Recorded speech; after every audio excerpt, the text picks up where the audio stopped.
जब से तुम बिछड़े मेरे स्वामी,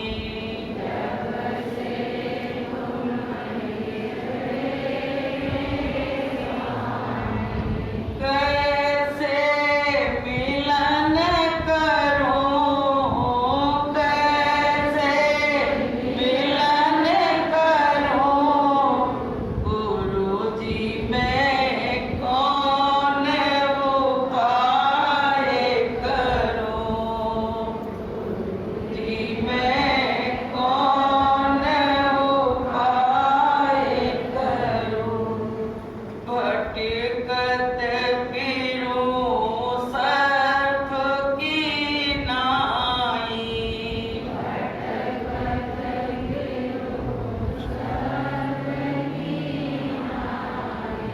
कौन सा यत्न करूं, कौन सा यत्न करूं, स्वामी जी मैं कौन उपाय करूं, गुरु जी मैं कौन उपाय करूं। प्रेमियों, जब मीरा का कि गुरु से मिलन नहीं हो पाया तो मीरा ने यही गाया कि ऐसा कौन सा उपाय करूं जो मुझको गुरु से मेरे मिलन हो जाए। तो ऐसे ही प्रेमियों, हम लोग भी अपने गुरु के लिए विदिन घूम रहे हैं, अपने गुरु की याद करते करते। जब से मालिक से बिछड़ना हुआ उस दिन से हम लोग सब गुरु को याद कर रहे हैं, उनको ढूंढ रहे हैं। तो प्रेमियों, जो मानव जीवन मिला हमको, और मेरा सौभाग्य जगा कि हमारे गुरु महाराज जो अनामी धाम से चल के आए, उन्होंने हमको अपना बना लिया। मेरी कोई औकात नहीं थी प्रेमियों, और औकात से बाहर काम हो गया मेरा। ऐसे सतगुरु ने आके मेरे हाथ को थाम लिया। तो गुरु महाराज ने इस हाथ को थामा कुछ समझ के प्रेमियों, उनको कुछ दिखा होगा अपने बच्चों में कि इनमें कुछ अच्छाइयां हैं। शायद ये संदेश सुन के, गुरु महाराज का सत्संग सुन के एक अच्छे रास्ते पे चल दें तो अच्छे रास्ते के एक राहगीर बन जाए। तो प्रेमियों, जो मानव जीवन मिला इसको बर्बाद मत करो। गुरु महाराज कहते थे बच्चों कि जब तुम बहुत रोए, बहुत गिड़गिड़ाए, उस परमात्मा से दया कृपा मांगी कि एक बार मुझको मनुष्य जीवन दे दो, मैं मनुष्य जीवन पाके केवल और केवल तुम्हारा भजन करूंगा। लेकिन प्रेमियों, मनुष्य जीवन पाने के बाद हमने उस प्रभु को ही भुला दिया, उस परमात्मा को ही भुला दिया। गुरु महाराज कहते बच्चों, जिसने तुमको तन दिया, सारी सुख सुविधाएं दी, तुमने उनको ही भुला दिया। कि जो तन दियो ताय बिसरायो, तो ऐसो नमक हराम। इसने तुमको सब कुछ दिया, तुमने उनको ही भुला दिया। तो प्रेमियों, गुरु महाराज को हमारी बहुत चिंता पहले भी करते थे, आप भी हमारी चिंता करते हैं। गुरु महाराज की दया कृपा से ही आज इतनी दूर दूर से लोग यहाँ एकत्रित हुए हैं। गुरु महाराज ने पहले कहा था बच्चों, जब मैं तुमको याद करता हूँ तब तुम हमको याद करते हो। कई बार मन से गुरु महाराज ने कहा कि जब मैं तुमको याद करता हूँ तब तुम हमको याद करते हो। तो प्रेमियों, यही बात है, आज मालिक ने याद किया तो यहाँ सभी लोग एकत्र हुए। तो गुरु महाराज की दया कृपा से हमारा जो भी कार्य हो रहा है सब गुरु महाराज की दया कृपा से हो रहा है। हम अपने में बड़े भले बन जाए प्रेमियों, लेकिन हम तिनके के बराबर भी मेरी औकात नहीं। जो कुछ भी है सब मेरा गुरु है, हमको चला रहा है, हमको बुला रहा है, हमसे भजन करवा रहा है, सेवा करवा रहा है, ये सब हमारा गुरु हमसे करवा रहा है। मेरी कोई औकात नहीं। अगर वो ना चाहे गुरु महाराज तो हम एक भी कार्य तो नहीं कर सकते प्रेमियों। इतने बड़े बड़े कार्यों की तो सोच भी नहीं सकते। तो मानव जीवन जो मिला है इसको बर्बाद मत करो कि बड़े भाग्य मानुष तन पाया और सुर दुर्लभ सदग्रंथन गाया। बड़े भाग्य से मनुष्य जीवन मिला, ये आपके ग्रंथ बता रहे हैं। तो प्रेमियों, मनुष्य जीवन किस प्रयोजन के लिए मिला इसको आप समझिए।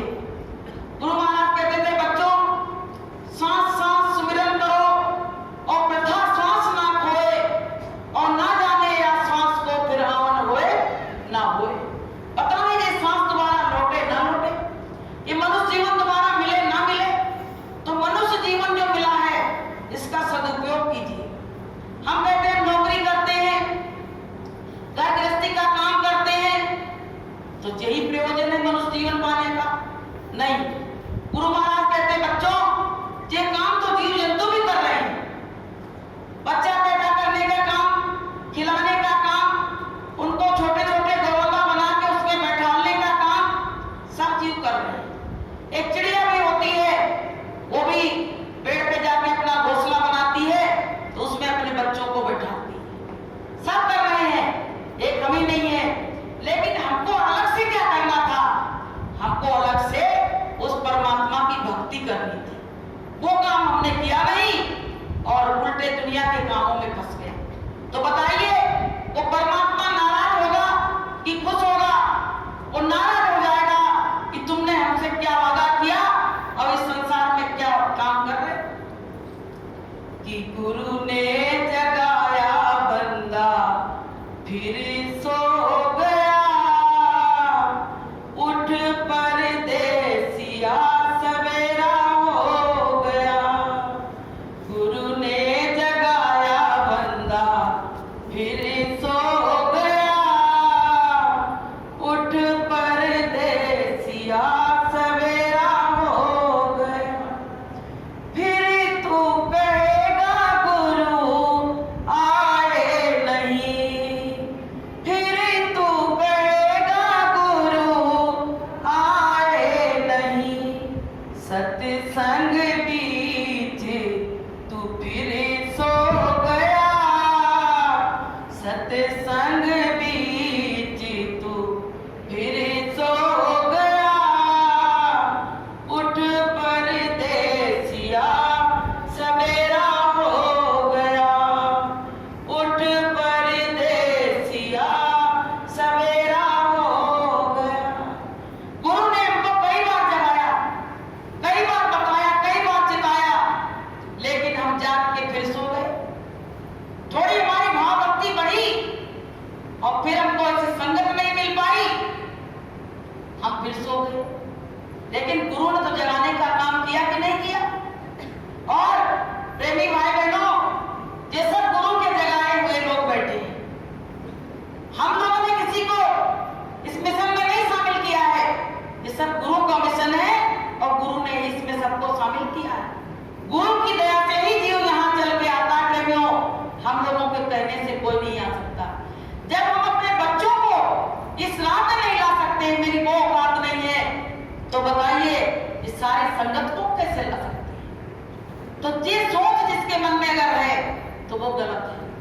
तो प्रेमियों, ये सब गुरु का कार्य है।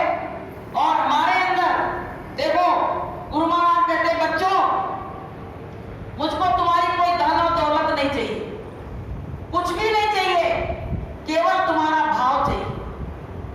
कहा गया कि भाव से एक फूल भी दे वो भी मुझे स्वीकार है, और भाव के भूखे हैं सतगुण और भाव ही एक सार है।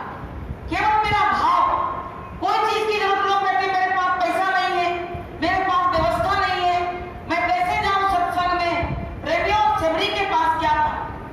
क्या था? उसके पास कुछ भी नहीं था, सब घर पे छोड़ के और केवल मतंग ऋषि के आश्रम में आ गई थी। क्या था? लेकिन उसका भाव जो था वो उसके साथ था। उसने ऐसा भाव दिखाया कि देखिए प्रेमियों, जाके मतंग ऋषि के आश्रम में गई, ऐसी भाव भक्ति सेवा करी, और देखिए उनका राम से मिलन हुआ कि नहीं हुआ। उनके गुरु ने कहा था कि सेवरी, तुम इसी आश्रम में बैठ के जब जाने लगे गुरुजी, तो रोने लगे। सेवरी कहने लगी कि गुरुजी, मैंने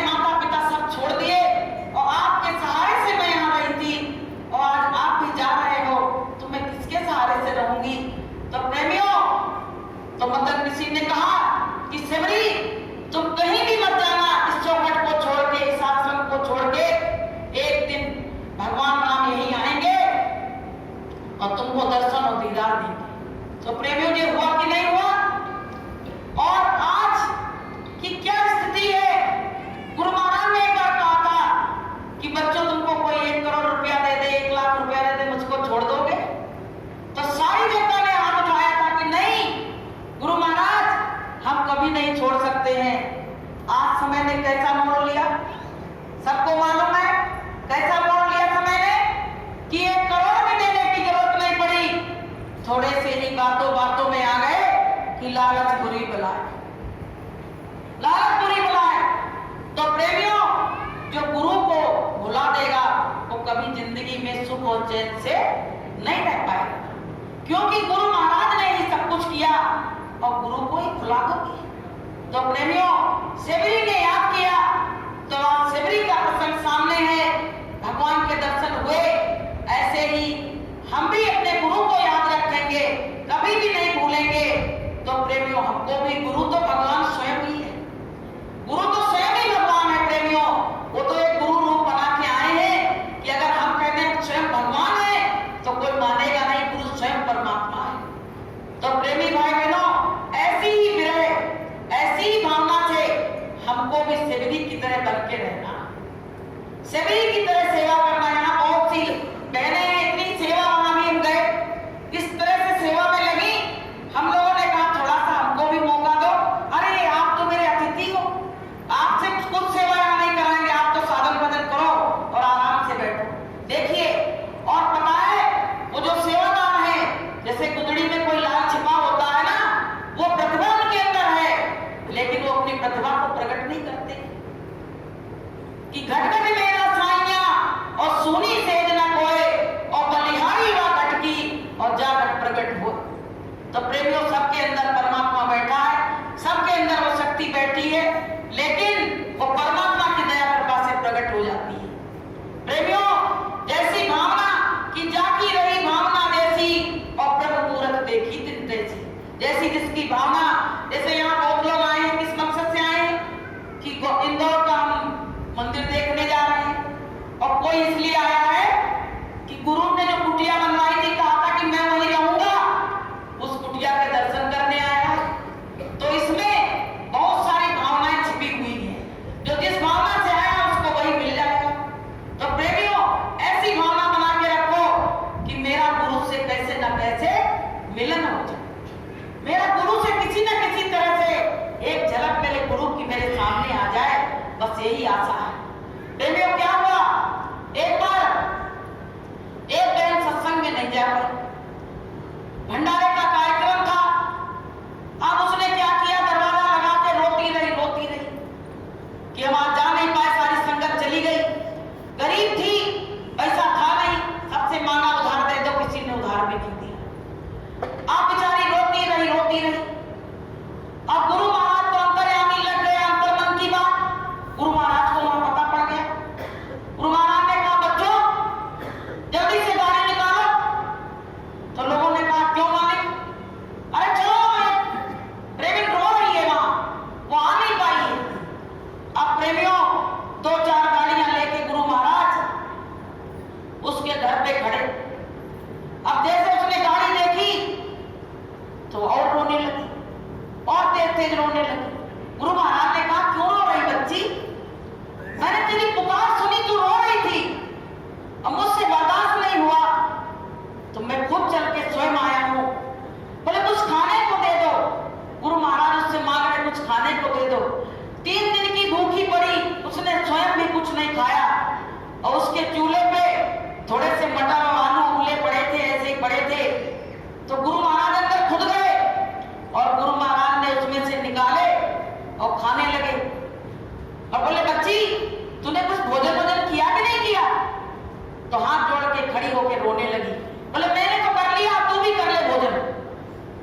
तो प्रेमियों, जब वो गाड़ी जाने लगी तो वो कस कस के रोने लगी, कहने लगी, गुरु महाराज हमको छोड़ के मत जाओ, हम भी तुम्हारे साथ चलेंगे। तो फिर गुरु महाराज ने कहा कि बच्ची रो मत, मैंने तेरी पुकार सुनी, तेरी रोने की, तो मैं स्वयं यहाँ से चल के आया, इतना डीजल पेट्रोल खत्म करके तुझसे मिलने आया, और तुम अच्छी तरह से रहो, साधन बदन करो, अभी तुम्हारा जाने का समय नहीं है। और प्रेमियों, वो जहां तक गाड़ी गई वहां तक देख देख के मालिक के लिए रोती रही। तो प्रेमियों, कहा गया कि भक्त के आंसू भगवान कभी देख नहीं सकता है। कहा कि इतने में नसुआ गिरे तो उठ चले दयाल, और नैन खोल दे बावरे और ले दे रंजन डाल। उधर भक्त के आंसू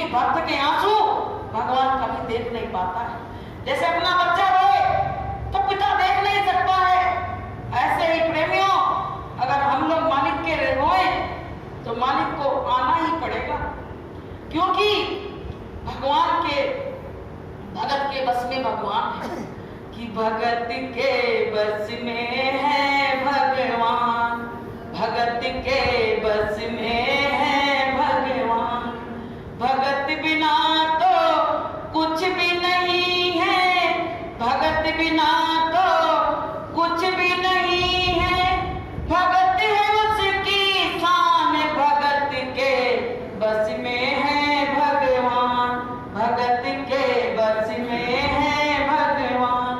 भगवान भक्त के बस में है। लेकिन हमारी तुम्हारी चंचल वृत्ति, हमारे अंदर जो 5 भूत बैठे हैं वो हमको अपने परमात्मा की याद तक करने नहीं देते हैं।